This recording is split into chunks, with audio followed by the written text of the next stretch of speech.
Salut! Et voilà, la neige est partie, hélas. Mais ce fut un fantastique cadeau, c'était merveilleux. Autant pour le froid lui-même, la neige, que pour l'ambiance qui était extraordinaire. Alors, ma dernière vidéo sur la neige et apprivoiser le froid a suscité pas mal de réactions.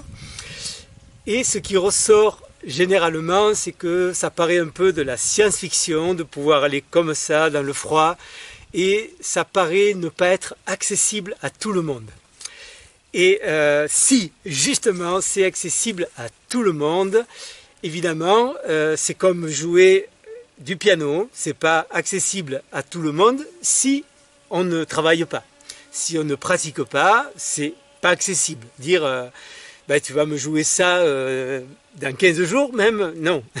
Ça va demander du temps, des mois, des années de préparation pour habituer les doigts, pour apprendre à lire une partition ou apprendre à écouter, apprendre à trouver le rapport entre les notes, les doigts, le rythme, etc. Pour le froid, c'est pareil. C'est accessible à tout le monde. Il y a juste quelques paramètres à comprendre pour aller dans cette direction. Alors ces paramètres peuvent se décomposer en deux grandes catégories qui sont la préparation et la pratique. Alors pour la préparation, déjà la première chose c'est le mental, la préparation psychologique, psychique, c'est savoir que ça ne va pas te faire de mal, ça ne va pas te tuer, mais ça va te faire juste du bien. Alors pourquoi ça fait du bien? Ça fait du bien parce que le froid va demander au corps de puiser dans ses réserves pour aller apporter de la chaleur à l'endroit où il y a du froid. Donc du coup, le système sanguin va apporter du sang pour apporter de la chaleur. Donc ça va ouvrir les petits capillaires et puis même tout le système va... Allez, on y va. Donc ça va améliorer l'état du système sanguin. Première chose.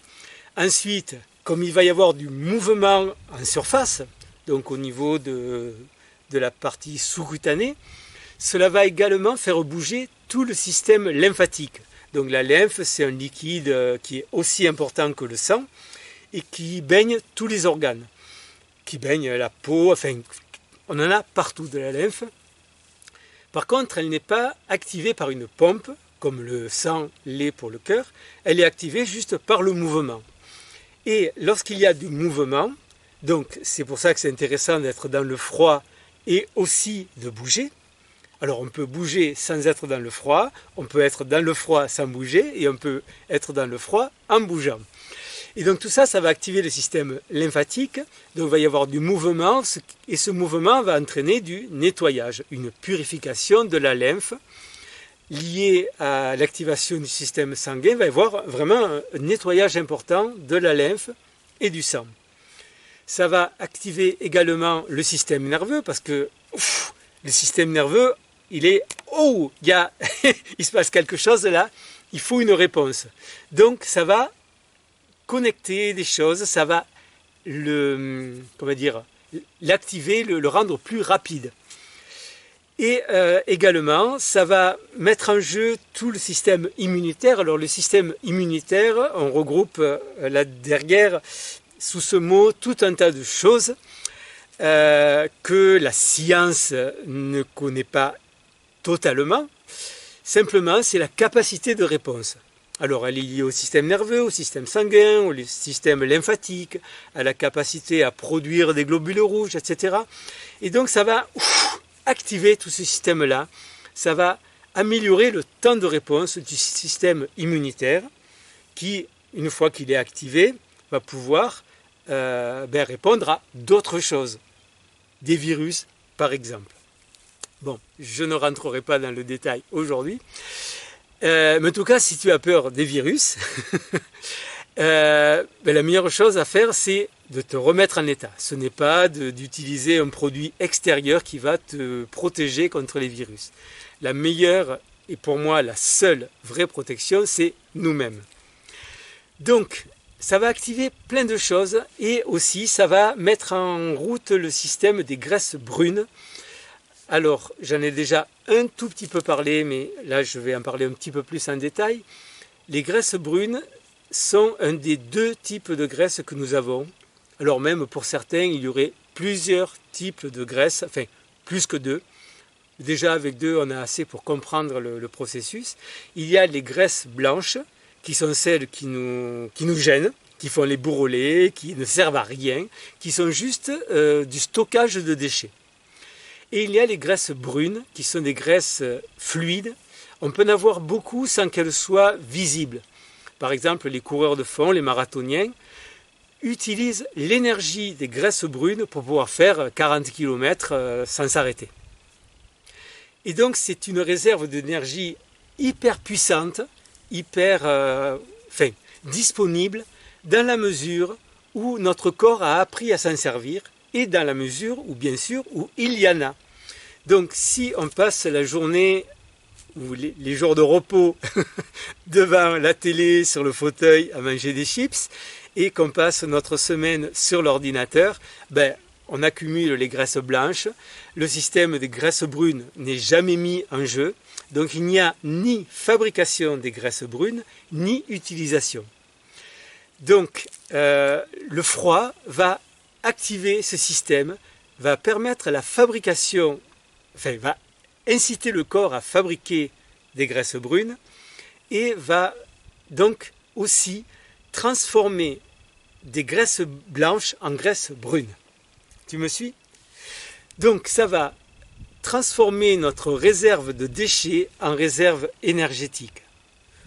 Qu'ensuite, le corps va apprendre petit à petit à utiliser. Donc pour l'utiliser, c'est le froid, c'est l'exercice dynamique à jeun, puisque si on n'est pas à jeun, le corps va utiliser en premier lieu le sucre qui est dans le sang, qui est la première réserve disponible. Lorsqu'il n'y a plus de sucre dans le sang, il va commencer à utiliser les graisses brunes dans la mesure où il y en a et dans la mesure où il sait le faire. Donc c'est pour ça qu'il faut y aller doucement. Je vais revenir sur le doucement dans la seconde partie, donc qui est la pratique. Donc vraiment être convaincu que ça va ne te faire que du bien. Vraiment, c'est un truc fabuleux. Et lorsque tu vas commencer à l'expérimenter, tu vas te rendre compte que ça joue non seulement sur le physique, mais ça joue sur le psychisme. Ça donne une sensation de puissance, de « waouh, j'assume ma vie, j'assume ce que je suis », qui est extraordinaire et impossible à décrire. Il faut le vivre. Donc, première partie, la préparation psychologique, qui se décompose donc en préparation également physique. C'est-à-dire que plus ton corps sera à même de répondre aux stimulations extérieures, plus tu vas tirer de bénéfices de la pratique de l'exposition au froid. Donc ça veut dire faire du yoga, faire des étirements, débloquer le corps, ça veut dire faire un petit peu d'exercice régulièrement. Alors un petit peu, c'est toujours pareil, hein. On commence avec un petit peu et plus on en fait, mieux ça va aller. Donc faire de l'exercice, simplifier l'alimentation, parce que si le corps est surchargé de trucs indigestes et qu'il accumule les graisses blanches et que tout est saturé partout, il va avoir du mal à réagir aussi. Donc simplifier l'alimentation, des petits jeûnes, le jeûne matinal ou du jeûne intermittent, un jour de jeûne de temps en temps, bref, simplifier l'alimentation, ça j'en parle dans d'autres vidéos, de l'exercice, bouger, et vraiment rentrer dans cette dynamique que, waouh, je prends les rênes de ma santé, je prends les rênes de mon bien-être. Donc ça c'est la préparation psychologique. Alors la pratique, elle peut se décomposer en gros en 3 parties. Donc les 3 P, alors il y a tout d'abord la progressivité. Premier P, progressivité. C'est-à-dire qu'il faut y aller doucement. Il ne faut pas se jeter à l'eau, dans la glace, si tu n'as jamais été exposé au froid. Il faut commencer doucement avec peut-être, ça peut être les pieds, alors on peut être une partie du corps, hein, les pieds ou les mains, ou juste sortir en t-shirt quelque temps. Alors le temps, ça va être 30 secondes, ça va être 1 minute, 10 minutes, hein, en faisant de l'exercice, c'est plus facile à faire. Ça peut être la douche froide, donc je parle aussi de la douche froide dans d'autres vidéos. On peut commencer à la douche tiède et puis progressivement descendre la température. On peut faire juste une partie du corps, juste les jambes, etc. Donc progressif. Et au fur et à mesure qu'on est un petit peu plus à l'aise, on va aller un petit peu plus loin. Donc ça c'est vraiment fondamental, la progressivité. Deuxième point, la persévérance. Parce que s'il n'y a pas la persévérance, ça peut être progressif, mais tu n'iras nulle part. Donc la persévérance, c'est tous les jours, un petit peu, comme si tu veux te mettre au piano, tous les jours, tu vas en faire un petit peu. Alors, si tu en fais beaucoup, ça sera plus rapide que si tu en fais juste un petit peu. Mais si tu n'en fais pas un petit peu tous les jours, tu n'iras nulle part. Alors, la quantité, le dosage, il est lié au troisième P qui est la perspicacité. La conscience de jusque-là, de jusqu'où tu peux aller. Donc, ça ne sert à rien, enfin ça va être même contre-productif d'aller trop fort. Il vaut mieux aller un peu plus doucement et puis augmenter progressivement. Et tu vas voir que le fait d'y aller doucement, par exemple, tu peux commencer, si tu as de la neige chez toi, juste à marcher pendant 30 secondes. Tu quittes tes chaussures, tu marches 30 secondes dans la neige, ou 20 secondes pour commencer, et puis tu te sèches, tu as prévu une serviette, et tu remets tes chaussures, ou tu vas te remettre au chaud. Et tu vas voir que non seulement tu n'es pas mort, mais en plus, ça fait du bien, quoi. Alors, peut-être la première fois, c'est une petite appréhension à vaincre, mais ça va être de plus en plus facile. Et puis, une fois que tu auras fait quelques fois juste les pieds, tu peux sortir en slip ou en short et frictionner les jambes, ou frictionner les avant-bras, et etc. Et tu montes en compétence, tu montes en intensité, toujours en lien avec ce que tu peux supporter sur le moment. Alors, s'il arrive que tu dépasses ta limite, c'est pas bien grave, tu vas avoir un peu froid, tu vas te mettre à grelotter. Là, il faut vite rentrer, il ne faut pas insister. Si tu commences à grelotter, à ne plus pouvoir gérer, faut vraiment se mettre au chaud. Peut-être que là, le lendemain, ça vaudra le coup de ne pas le faire exceptionnellement.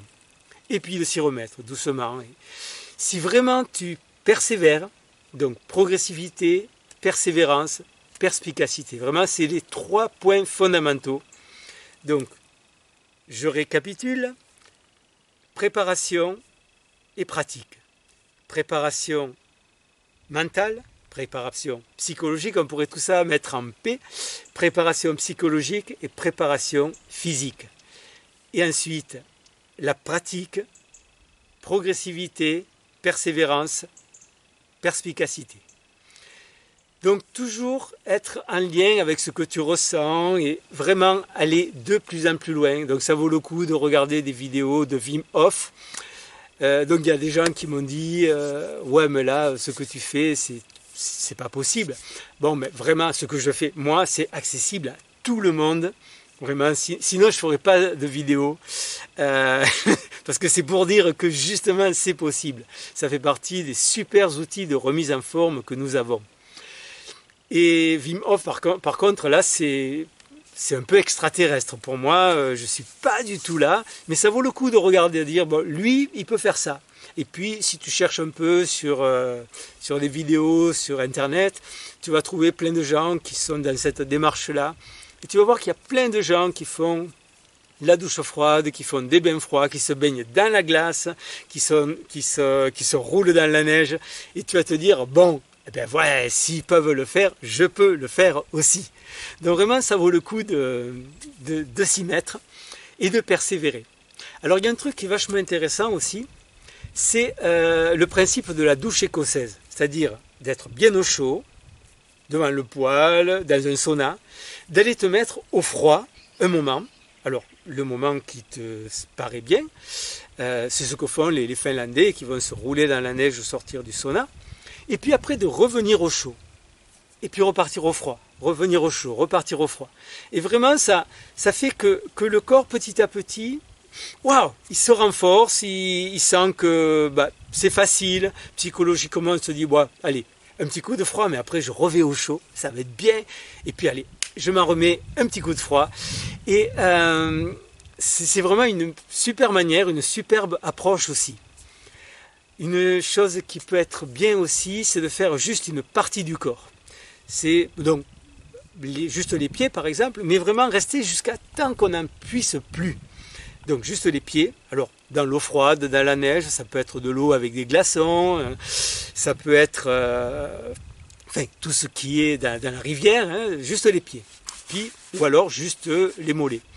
Ça peut être juste les mains aussi, rester juste les mains dans la neige. Le reste bien couvert, donc avoir bien chaud partout ailleurs, et juste les mains. Ça peut être juste la poitrine. Donc on sort avec des gants bien couverts, les chaussures, et un t-shirt ou torse nu. Et on reste un moment.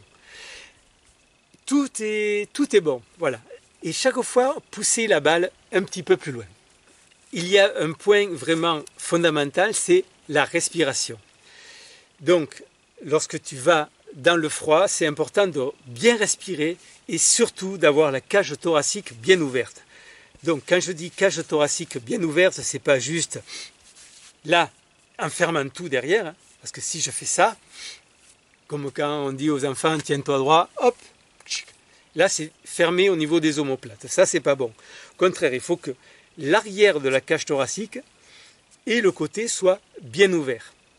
Alors, pour ça, le truc, c'est d'ouvrir les côtés en même temps. Alors, tu peux demander à quelqu'un de mettre les mains, ou tu mets les mains toi-même. Tu inspires en ouvrant bien la cage thoracique.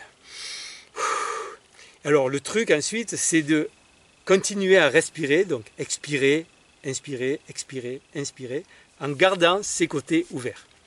Alors, c'est pas si facile à faire, hein, peut-être tu vas y arriver juste comme ça. Donc ça, c'est un module entier de ma formation 9 mois pour renaître. Donc on y passe un mois pour débloquer, aller chercher les petits muscles, aller trouver les petits muscles qui vont aller permettre de faire cette ouverture. Mais déjà, pense à là, ouvrir. Ouvrir et des grandes respirations. Alors soit tu peux faire des inspires forts, par exemple Wim Hof propose de faire des inspirations très dynamiques, très amples et de relâcher. Tu peux faire aussi le contraire.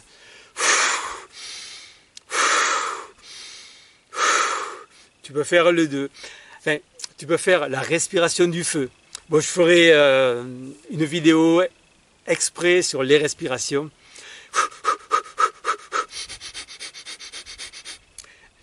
Tout ce qui te va, tout ce qui te convient, mais en tout cas respirer puissamment et surtout ouvrir la cage thoracique. Voilà, donc il y a pas mal de petits paramètres. Alors évidemment, si on reste dans son canapé, qu'on regarde des vidéos comme ça, on se dit ouais mais ça c'est pas possible, je pourrai jamais. Mais tu vas voir que si tu commences le chemin, tu vas te rendre compte que oui, c'est possible. Oui, un truc super intéressant que j'ai failli oublier, c'est que en s'exposant régulièrement au froid, notre zone de confort va s'accroître, va augmenter à la fois du côté du froid et du côté du chaud. C'est-à-dire que la zone dans laquelle je vais être vraiment à l'aise, vraiment confortable, bien, va être de plus en plus grande. À l'inverse, si on laisse le corps se cristalliser, se refermer, se ratatiner, notre zone de confort va réduire. C'est ce qui fait que souvent les personnes âgées sont vraiment dans une zone très très courte. Elles ont froid pour un rien, elles ont chaud pour un rien. Alors que si on prend le chemin de se remettre en santé, hop, notre zone de confort va s'étendre. Et ça, c'est vraiment confortable. Voilà, j'espère avoir fait à peu près le tour de la question. J'espère te motiver, te donner envie à aller vers le froid. S'il y a des questions, des points que j'ai oubliés, on en parle dans les commentaires ou sinon je referai une vidéo. Et puis on se retrouve très vite dans la prochaine vidéo. Ciao ciao!